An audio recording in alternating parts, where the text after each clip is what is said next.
1970, 80년대 여름, 무더운 여름, 시골 어느 지역입니다. 벼가 자라려면 물이 많이 필요한 때입니다. 이삭이 필 때가 사실 논에 물이 가장 많이 필요할 때입니다. 그런데 가뭄이 너무 심합니다. 저수지 물은 말랐고 논바닥은 쩍쩍 갈라집니다. 마을 유지들이 기우제 지낸답시고 높은 산에 올라갔다 오기를 여러 번 했습니다. 그러나 매일 햇볕은 더욱 쨍쨍이고 하늘에는 구름 한 점이 없습니다. 시골 몇 개 동네를 아우르는 교회가 하나 있었습니다. 목사님 생각에도 가뭄이 심각합니다. 벼들이 다 말라 죽게 생겼습니다. 비 주시기를 기도하기로 했습니다. 기도에 당일이 되었습니다. 아침부터 구름 한 점 없습니다.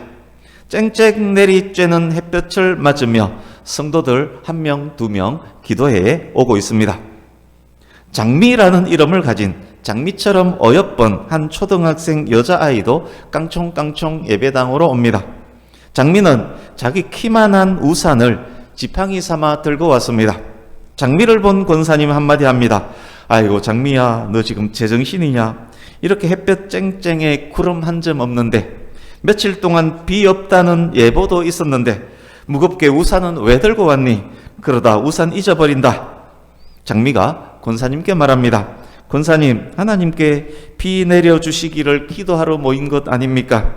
우리 기도를 들으시고 하나님께서 비를 주실 텐데 당연히 우산 들고 와야죠. 그리고는 깡총깡총 예배당으로 들어갑니다. 장미처럼 예쁜 믿음을 가진 예쁜 장미 이야기였습니다. 본문에 들어가기 전에 전후 맥락을 먼저 확인하겠습니다. 10장, 11장을 보십시오. 10장, 11장의 내용은 이방인 백부장 고넬료가 예수님을 영접하고 또 이방 안디옥에 교회가 생기고 비로소 그리스도인이란 이름도 생깁니다. 이방인 선교의 시작에 대한 이야기가 10장, 11장입니다. 이제 13장 전체를 보십시오. 안디옥 교회에서, 이방 안디옥 교회에서 바나바와 사울, 나중에 바울로 이름이 바뀌는 바나바와 사울을 선교사로 세워서 파송합니다. 바울의 1차 전도 여행이 시작됩니다. 13장은 이방인을 향한 체계적 선교의 시작에 대한 이야기입니다. 그러니까 이방인 선교 시작과 이방인 향한 체계적 선교, 이 두 이야기 사이에 오늘 본문이 있습니다. 본문은 예루살렘 교회 지도자들이 당했던 핍박과 좌절에 대한 이야기입니다. 그렇지만 결국에는 이방인 선교에 힘이 되는 이야기가 됩니다. 주인공은 베드로입니다. 이제 본문으로 갑니다. 12장 1절에서 3절 보십시오. 때는 헤롯 왕 때입니다. 성경에는 여러 명의 헤롯이 등장합니다. 모두 같은 헤롯은 아니지만 모두 같은 집안입니다. 예수님 탄생 때 유아 학살을 저지른 장본인은 헤롯 대왕이라고 불리는 자입니다. 본문의 헤롯은 그 헤롯 대왕의 손자 헤롯 아그리파 1세입니다. 헤롯 아그리파 1세의 삼촌은 세례 요한을 처형하고 빌라도와 함께 예수님을 조롱했었던 헤롯 안디바, 헤롯 안티파스입니다. 헤롯 아그리파 1세의 여동생은 딸 살로메의 춤을 이용해서 세례 요한의 목을 요구했던 헤로디아입니다. 족보가 엄청 꼬여 있습니다만 이게 어떻게 가능한 족보냐 할 수 있겠습니다만 이 헤롯 집안의 족보가 그러합니다. 그의 아들은 사도 바울을 재판했던 헤롯 아그리파 2세입니다. 한계 가문이 이토록 지독하게 기독교와 악연이 깊을 수 있다는 것이 놀라울 정도입니다. 본문 23절을 잠깐 보십시오. 헤롯 아그리파 1세가 어떻게 죽었는지에 대한 기사입니다. 역사는 헤롯이 AD 44년에 죽었다라고 기록합니다. 그렇기 때문에 본문의 때는 AD 44년 초입니다. 역사에 알려진 헤롯 아그리파 1세는 로마 황제의 지시를 잘 이행하려고 무진장 노력했던 사람이며 팔레스타인 지역에서 어떤 반란도 일어나지 않기를 원했던 사람입니다. 항상 강자와 주류 세력의 편에서 업무를 수행했던 사람입니다. 당시 이스라엘의 강자는 바리새인들을 위시한 주류 유대인들이었습니다. 이스라엘의 주류 세력들은 기독교와 기독교인들을 미워합니다. 스데반 순교 이후 미움의 강도는 더욱 심해집니다. 영악한 헤롯이 통밥을 굴려봅니다. 기독교를 잠재우면 나의 정치 생명은 길어질 수 있겠구나. 그래서 예수님의 수제자급 제자 중 한 명이며 요한의 형제인 야고보를 잡아서 칼로 죽입니다. 12제자 중에 요한과 야고보, 베드로와 안드레가 친형제입니다. 야고보가 12사도 중 첫 순교자가 됩니다. 순교에 대한 기록을 성경에 남긴 유일한 사도가 야고보입니다. 요한 사도를 제외하고 나머지 사도 모두가 순교를 당했지만 성경에 순교 이야기가 기록된 것은 이 야고보가 유일합니다. 야고보를 죽인 후에 쓱 유대인 눈치를 한번 봅니다. 여론조사도 한번 돌려봅니다. 주류 세력들이 매우 기뻐합니다. 지지율이 확 올랐습니다. 그래서 생각합니다. 사도들의 대장인 베드로를 잡아 죽이면 유대인들이 정말 기뻐하겠구나. 베드로까지 죽이면 기독교는 쉽게 잠재울 수 있겠구나. 나의 인기는 하늘을 치솟겠구나. 그런 생각으로 베드로를 잡아들입니다. 당장 죽여버리면 좋겠는데 6월절 기간, 무교절 포함된 6월절 기간입니다. 명절에 사형을 집행할 수 없기 때문에 6월절 이후로 집행을 늦춥니다. 명절이 끝날 때까지 베드로는 감옥에 갇힙니다. 수일을 지냅니다. 이제 4절에서 6절, 베드로를 감시하고 있는 군인들의 수를 보십시오. 4명 1개조, 총 4개조, 합 16명입니다. 베드로 1명을 4명의 무장 군인이 사교대로 24시간 지키고 있습니다. 뿐만 아닙니다. 6절, 잠자고 있는 베드로를 보십시오. 베드로가 자고 있는데 양쪽이 쇠사슬에 묶여 있습니다. 양쪽에 1명씩 무장 군인들이 감시를 하고 있습니다. 나머지 2명은 감옥 문 겹겹이에 각각 1명씩 지키고 있는 그런 감시 구조입니다. 쇠고랑 찬 죄수, 감옥 문은 자물쇠로 튼튼히 잠겨져 있고, 이런 상황이면 무장 군인 1명이면 충분할 텐데 왜 이토록 초특급 감시를 하고 있을까요?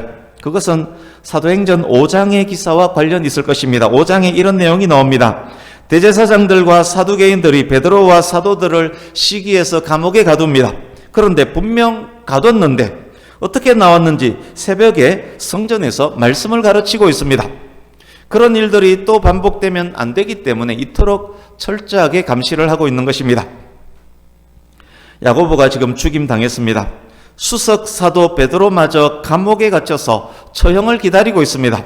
이 일을 주도한 것은 다른 누구가 아닌 로마 권력을 등에 업은 권력자 헤롯입니다. 기독교 전체의 상황이 심각합니다. 또 어떤 사도가 잡혀갈지 모릅니다.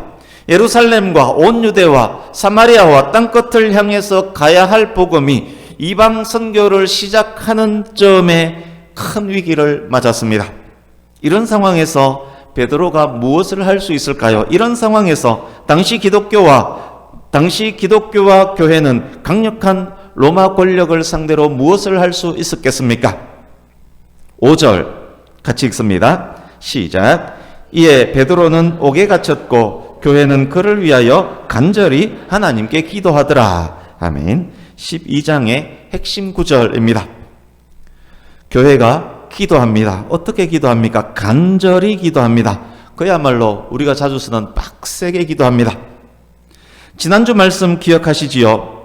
위기에 처한 초대교회 성도들이 한 마음으로 하나님께 소리를 높여 대주제여 천지와 바다와 그 가운데 만물을 지으시어 그들의 위협함을 굽어보시고 종들로 하여금 담대히 하나님의 말씀을 전하게 하여 주소서라고 기도했습니다. 대주제 하나님, 창조주 하나님을 알고 신뢰하는 성도의 기도는 이러하다라는 설명도 드렸습니다. 오늘 본문 속 성도들은 어떤 기도를 드렸을까요? 교회 공동체가 베드로를 위하여 간절히 기도했습니다. 기록되어 있지 않기 때문에 기도의 내용을 정확히 알 수는 없습니다만 아마 최우선으로는 베드로의 안전을 기도했을 것입니다. 그러나 초대교회 신앙 좋은 이 사람 사도들에 의해서 가르침을 받은 이 초대교회 성도들의 기도는 거기에만 머물지 않았을 것입니다. 창조의 하나님, 계시의 하나님, 역사를 주관하시는 하나님을 신뢰하고 드리는 그런 기도를 했을 것입니다. 분명 그들의 기도는 예수님을 닮은 기도에까지 이르렀을 것입니다. 그러나 이 모든 것이 아버지 뜻대로 되기를 원합니다. 그리 아니하실지라도 오직 하나님 섬깁니다. 그런 기도를 분명 했을 것입니다. 6절 중간 부분 보십시오. 그런데 분위기와 어울리지 않는 장면이 있습니다. 베드로는 쿨쿨 자고 있습니다. 양팔은 쇠고랑에 묶여 있고 양쪽에 군인들이 칼을 들고 감시하고 있지만 쿨쿨 잡니다. 그런데 6절 현재의 때가 언제입니까? 아마 명절이 끝나는 날이었을 것입니다. 헤롯이 잡아내려고 하는 그 전날 밤입니다. 헤롯이 베드로를 죽이려고 하는 전날 밤, 처형 D-1일입니다. 내일이면 죽게 될 것을 뻔히 아는 베드로가 잘 자고 있습니다. 조금 후에 확인하겠지만 얼마나 깊이 잠들었는지 천사가 와서 깨워도 일어나지 못하고 여전히 비몽사몽인 그 정도로 깊이 잠들어 있습니다. 베드로는 왜 이런 것일까요? 도대체 무슨 배짱으로 사형 집행 전날 이렇게 편하게 잘 수 있다는 말입니까? 대주제 하나님, 창조주 하나님, 계시의 하나님, 역사를 주관하시는 하나님을 신뢰했기 때문일 것입니다. 살아도 주를 위해 살고 죽어도 주를 위해 죽는 믿음이 있기 때문일 것입니다. 죽으면 죽으리라 라는 믿음입니다. 부활하신 예수님께서 다시 업으로 돌아간 베드로에게 오셔서 하신 말씀 기억하시지요? 이렇게 말했습니다. 베드로야, 너는 젊어서는 스스로 띠띠고 원하는 곳으로 다녔거니와 늙어서는 네 팔을 벌리리니 남이 네게 띠띠우고 원하지 아니하는 곳으로 데려가리라. 베드로가 순교함으로 하나님께 영광 올릴 것을 예언하신 예수님의 말씀이었습니다. 아마 본문 이때의 베드로는 내일이 그날이구나 라고 생각했을 것입니다. 지금껏 열심히 사명 감당했으니 내일은 내가 이 땅의 일을 마치고 주님께로 가겠구나 생각했을 것입니다. 여기서 죽을지라도 대주제 하나님께서 땅끝을 향해 복음이 가도록 하실 것임에 의심이 없다라고 생각했을 것입니다. 그래서 내가 달려갈 길 다 달려왔습니다. 나머지는 하나님께 맡기고 저는 잡니다. 그러니 이토록 평안하게 깊이 잠잘 수 있었지 않겠습니까? 그렇습니다. 본문 베드로의 깊은 잠은 예수님 십자가 지시던 날 새벽 겟세마네 동산에서 쿨쿨 잠자고 있었던 그때와는 차원이 다른 깊은 잠입니다. 이제 7절에서 11절 베드로가 깊이 잠자던 그때에 호련히 주의 사자가 나타납니다. 깜깜하던 감옥 안에 밝은 빛이 쫙 내려쬐습니다. 지키던 군인들은 아마 기절을 했거나 아마 깊은 잠에 빠졌을 것입니다. 천사가 나타날 때 성경에서 군인들의 반응이 보통 그러했습니다. 밝은 빛이 내리쬐고 천사가 나타나고 군인들은 졸도를 했지만 베드로는 죽으면 죽으리라, 주께 영광 할렐루야, 평안히 쿨쿨 잡니다. 아마 천사도 매우 황당했을런지 모릅니다. 그래서 옆구리를 쳐서 깨웁니다. 야 임마 빨리 있나? 베드로 잠에서는 깼지만 비몽사몽입니다. 양쪽을 묶고 있던 쇠사슬이 풀려집니다. 비몽사몽간에 천사의 지시를 따릅니다. 옷을 챙겨 입고 허리띠를 메고 신발을 신습니다. 겉옷도 챙겨 입습니다. 따라오라는 말을 따라 천사를 따라갑니다. 그렇지만 아직도 이거 꿈인가 이거 환상인가 하고 있습니다. 첫째 문을 지키는 군인, 둘째 문을 지키는 군인을 지납니다. 감옥 바깥으로 연결된 큰 쇠문에 이릅니다. 철커덕 쇠문이 열립니다. 계속 천사를 따라갑니다. 한 개의 거리를 지났습니다. 저기 동네가 보입니다. 천사가 곧 사라졌습니다. 베드로 이제서야 정신을 차립니다. 스스로의 뺨도 때려봅니다. 꿈도 환상도 아닌 생시입니다. 베드로가 그제서야 깨닫습니다. 하나님께서 천사를 보내서 나를 구원하셨구나. 내일이 그날이 아니구나. 하나님께서 내가 할 일이 아직 많이 남았다라고 말씀하고 계시는구나. 이제 12절에서 17절 상황 파악을 한 베드로, 성도들이 모여 기도하는 곳으로 갑니다. 초대교회 비밀 모임의 장소, 기도 본부로 사용되던 마가라 하는 요한의 어머니 마리아의 집입니다. 집 주인은 마리아이지만 굳이 그녀의 아들 마가라 하는 요한이 언급된 것은 마가가 초대교회에서 중요한 인물이었기 때문일 것입니다. 마가는 바나바의 조카입니다. 복음 전하는 바울과 바나바를 수행했던 사람입니다. 바울 1차 전도 여행 때 전도 여정이 얼마나 힘들었었는지 도중에 도망하기도 했었습니다. 바울과 바나바가 크게 다투고 갈라쓰도록 만든 원인 제공자이기도 했습니다. 이 마가가 마가복음의 저자입니다. 마가의 어머니 마리아의 집은 예수님과 제자들이 모여서 최후 만찬을 행했던 장소, 오순절 성령 강림을 기다리며 오로지 기도에 힘썼던 그 장소일 가능성 매우 높습니다. 그곳에서 성도들이 베드로를 위해서 간절히 빡시게 기도하고 있습니다.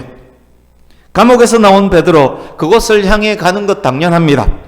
헤롯을 피해 숨더라도 자기의 안전은 알려줘야 할 것이기 때문입니다. 베드로가 문을 두드립니다. 한 여자아이가 나옵니다. 누가는 이 여자아이의 이름을 기억하고 성경에 기록했습니다. 이름이 로데입니다. 로데, 너무 이쁜 이름 아닙니까? 성경 퀴즈 나갑니다. 문제, 로데 이름의 뜻은 무엇일까요? 역시 눈치가 빠릅니다. 그렇습니다. 장미입니다. 로데 이름의 뜻은 로즈, 장미입니다. 서두에 말씀드렸던 우산 들고 기도해 온 장미는 로데의 믿음을 설명하기 위해 만든 가상의 인물이었습니다. 계속 말씀드리겠습니다. 문 두드리는 소리에 그 안에 모든 사람들이 긴장했을 것입니다. 숨죽이며 주변을 정리하며 여자아이 하나 내보내면서 기독교인들의 모임임을 감추려 했을 것입니다. 로데가 문으로 나갑니다. 목소리를 들으니 베드로입니다. 베드로가 왔음을 조금도 의심하지 않았습니다. 너무 기쁜 나머지 문 여는 것도 잊어버리고 소식을 전하기 위해서 뛰어들어갑니다. 베드로님이 왔어요. 밖에 베드로님이 왔어요. 그런데 이 싸늘한 분위기는 무엇입니까? 기도하던 사람들이 이상한 눈으로 로데를 쳐다봅니다. 자가 미쳤나? 구름 한 점 없는 날씨에 우산은 왜 들고 왔노? 쇠고랑 차고 감옥에서 철저히 감시받던 내일 처형될 베드로가 여기에 어째 오노? 그러나 로데는 굽히지 않습니다. 우리가 베드로님의 안전을 위해서 며칠간 기도했잖아요. 하나님께서 우리 기도 들으셨겠죠? 베드로님이 지금 밖에 있다니까요. 어떤 권사님이 대답합니다. 로데야, 정신 차리라. 네가 베드로의 수호천사를 받는답다. 당시 유대인들은 성도를 지키는 수호천사를 사람으로 오인할 수 있다는 믿음이 있었습니다. 그리고 수호천사와 관련된 내용이 성경 한두 곳에 나옵니다. 그런데 계속 문을 두드립니다. 수호천사가 아닌가 봅니다. 어른들이 나가봅니다. 진짜 베드로가 거기에 미소 지으면서 딱 서 있습니다. 베드로를 본 사람들 박수치며 난리가 났습니다. 베드로가 쉿 조용, 손짓하고 자초지종을 설명 후 말합니다. 내가 잡혀갔었지만 하나님께서 감옥에서 나오게 하셨다. 이 사실을 야고보와 다른 성도들에게 전하라. 여기에 야고보는 예수님의 형제 야고보입니다. 순교한 야고보와 다른 사람입니다. 그리고는 다른 곳으로 피합니다. 새벽이 되면 군인들이 샅샅이 뒤질 것이기 때문입니다. 그렇게 되면 이 기도 모임도 위험해질 수 있습니다. 헤롯에게 보고가 들어갈 것이고 헤롯이 길길이 뛸 것 또한 뻔합니다. 베드로는 지혜롭게 할 수 있는 스스로의 안전을 지켜야 했습니다. 이후 성경에서 베드로의 구체적 행동은 거의 보이지 않습니다. 안디옥과 예루살렘 초대 공의회에 등장하는 것 정도입니다. 본문은 예루살렘 초대교회 공동체 지도자의 자리가 베드로에게서 예수님의 형제 야고보로 정착된 이유를 설명하는 구절이기도 합니다. 사도행전 15장에 보면 초대교회 공동체 수장이 야고보로 나옵니다. 베드로는 로마 황제 네로에 의해서 순교하기까지 이후 약 20여 년 동안 맡겨진 사명 잘 감당합니다. 비공식 자리에서 기독교 교회 최고 지도자로서의 역할을 감당합니다. 이제 몇 가지 정리하며 적용하겠습니다. 혹시 불면증으로 고생하는 분 있습니까? 혹시 염려, 근심, 걱정으로 잠 못 자는 분 있습니까? 감옥에서 무장 군인들 사이에서 쇠고랑 차고 쿨쿨 잠잘 수 있었던 베드로 이야기 조금 더 하겠습니다. 더군다나 죽도록 예정된 전날 밤입니다. 어떻게 그게 가능했겠습니까? 잠이 오겠습니까? 깜빡 졸았다 하더라도 약간의 불빛에 인기척에 번쩍 눈을 뜨지 않겠습니까? 주보에 있는 요한일서 4장 16절에서 18절 같이 읽습니다. 같이 읽습니다. 시작. 하나님이 우리를 사랑하시는 사랑을 우리가 알고 믿었노니 하나님은 사랑이시라. 사랑 안에 거하는 자는 하나님 안에 거하고 하나님도 그의 안에 거하시느니라. 이로써 사랑이 우리에게 온전히 이루어진 것은 우리로 심판날에 담대함을 가지게 하려 함이니 주께서 걸어하심과 같이 우리도 이 세상에서 걸어하니라. 사랑 안에 두려움이 없고 온전한 사랑이 두려움을 내쫓나니 두려움에는 형벌이 있음이라. 두려워하는 자는 사랑 안에서 온전히 이루지 못하였느니라. 아멘. 사랑이 우리에게 온전히 이루어진 것은 우리로 심판날에 담대함을 가지게 하려 함이니 사랑 안에 두려움이 없고 온전한 사랑이 두려움을 내쫓나니. 임박한 죽음 앞에서도 편히 깊이 잘 수 있는 것, 우주 만물의 주관자이신 하나님께서 나를 사랑하심을 알기 때문입니다. 하나님의 그 온전하신 사랑 안에 내가 있기 때문입니다. 생사의 주관자이신 하나님께서 나를 사랑하심을 안다면 죽음조차도 두렵지 않는 것입니다. 시편 127편 2절에서 말씀합니다. 너희가 일찍 일어나고 늦게 누우며 수고의 떡을 먹음이 헛되도다. 그러므로 여호와께서 그의 사랑하시는 자에게 잠을 주시는도다. 무엇을 먹을까, 무엇을 마실까, 그것을 위해서 일찍 일어나서 늦게까지 일하는 것 중요합니다. 그러나 그것보다 100배 중요한 것은 대주제 하나님을 전적으로 의뢰하는 것입니다. 하나님 사랑 안에서 하나님을 온전히 신뢰하는 성도라면 매일 잠자리에서 이렇게 기도할 것입니다. 감옥의 베드로도 분명 그렇게 기도하고 잠들었을 것입니다. 하나님, 오늘도 주어진 이 시간과 공간에서 제가 할 수 있는 일을 열심히 했습니다. 열심히 살았습니다. 오늘 일을 마치고 이제 잡니다. 제가 못다한 일, 제가 할 수 없는 일 모두 하나님께 맡깁니다. 전능하신 하나님께서 나머지는 책임져 주십시오. 그는 편히 잠잘 수 있습니다. 감옥일지라도 전쟁 중일지라도 잘 잘 수 있습니다. 하나님께서 하나님을 의뢰하는 자, 하나님께서 사랑하시는 자에게 단잠을 주시기 때문입니다. 오늘 이후 사는 모든 날 동안 꿀잠 잘 자는 모두가 되기를 간절히 바랍니다. 두 번째, 하나님의 뜻은 헤롯의 계획을 좌절시키고 베드로를 살리는 것이었습니다. 하나님께서는 하나님의 뜻을 시행하심에 성도의 기도를 사용하십니다.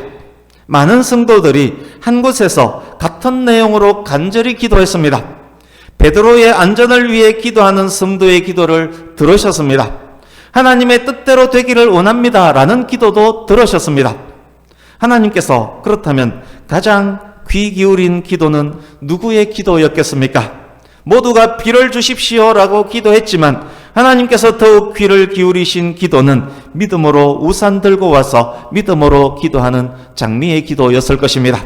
마가다락방의 모두가 베드로의 안전을 위해 기도했지만 베드로를 석방시킬 수 있는 능력의 하나님을 신뢰하는 로데의 기도에 하나님께서 가장 귀를 기울이셨을 것입니다. 마태복음 21장 22절 너희가 기도할 때에 무엇이든지 믿고 구하는 것은 다 받으리라 하시니라. 힘들고 어려울 때, 지치고 피곤할 때, 혼자 감당할 수 없는 큰 산 만날 때 있습니다. 야고보는 죽고 베드로는 옥에 갇혔습니다. 그러나 교회가, 성도가 간절히 하나님 신뢰하며 기도하면 하나님께서 들으십니다. 쇠고랑도 철문도 무장군인도 헤롯도 문제가 되지 않습니다. 여러분 앞에 가로막고 있는 그 어떤 장애물일지라도 내가 하나님 온전히 신뢰하며 그 믿음으로 기도할 때 그것은 더 이상 문제가 되지 않습니다. 하나님께서는 참 믿음의 기도를 들으십니다. 저와 여러분의 기도가 하나님의 뜻 안에서 참으로 믿고 구하는 하나님께서 들으시는 기도가 될 수 있기를 간절히 바랍니다. 아멘. 하나만 더 말씀드리겠습니다. 헤롯이 야고보를 죽이고 베드로마저 죽이려 하고 있습니다. 강한 힘과 권력으로 유대 주류 세력을 등에 업고 더 인기를 얻어 더 정치적 생명을 길게 이어가려고 하고 있습니다. 교회 공동체와 핍박자를 객관적으로 딱 비교해 볼 때 게임이 되지 않을 그런 정도의 세력의 차이입니다. 야비한 야망의 정치인 헤롯 아그리파 1세는 어떻게 되었을까요? 20절에서 23절 보십시오. 본문 사건이 있은 지 얼마 후 바로 그해 화려한 교만을 드러내던 헤롯이 벌레에 먹혀서 죽고 맙니다. 사람으로부터 신이라는 소리를 들으며 신놀이를 했던 헤롯 아그리파 1세가 자기 뱃속에 있는 벌레를 이기지 못해 죽고 맙니다. 학자들은 급성장폐색증이라고 추정을 합니다. 속에 벌레 때문에 죽었다라고 이야기를 합니다. 야고보가 죽고 최고 지도자 베드로가 멀리 떠나버린 교회는 그렇다면 어떻게 되었겠습니까? 24절 같이 읽습니다. 시작. 하나님의 말씀은 흥왕하여 더하더라. 아멘.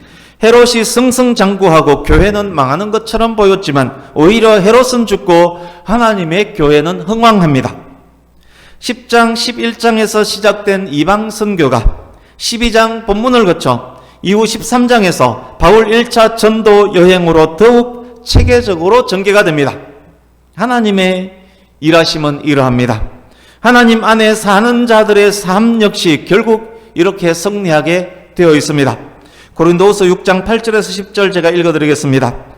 속이는 자 같으나 참되고 무명한 자 같으나 유명한 자이며 죽은 자 같으나 살아있고 징계를 받는 자 같으나 죽임을 당하지 아니하고 근심하는 자 같으나 항상 기뻐하고 가난한 자 같으나 많은 사람을 부요하게 하고 아무것도 없는 자 같으나 모든 것을 가진 자가 바로 성도이며 교회입니다. 바로 저와 여러분입니다.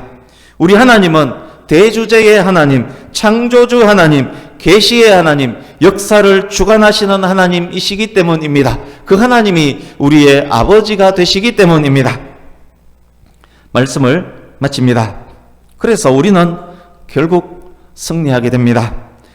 대주제 하나님, 전능하신 하나님, 역사를 주관하시는 하나님을 온전히 신뢰하며 그 믿음 안에서 천국에 대한 소망 안에서 기쁠 때 찬송하고 힘들 때 기도하며 하루하루 주어진 사명 잘 감당하시기를 예수님 이름으로 축복합니다. 뿐만 아니라 매일매일 꿀잠 주무시며 매일매일 승리하는 저와 여러분 모두가 되기를 예수님 이름으로 축복합니다. 아멘. 기도하겠습니다.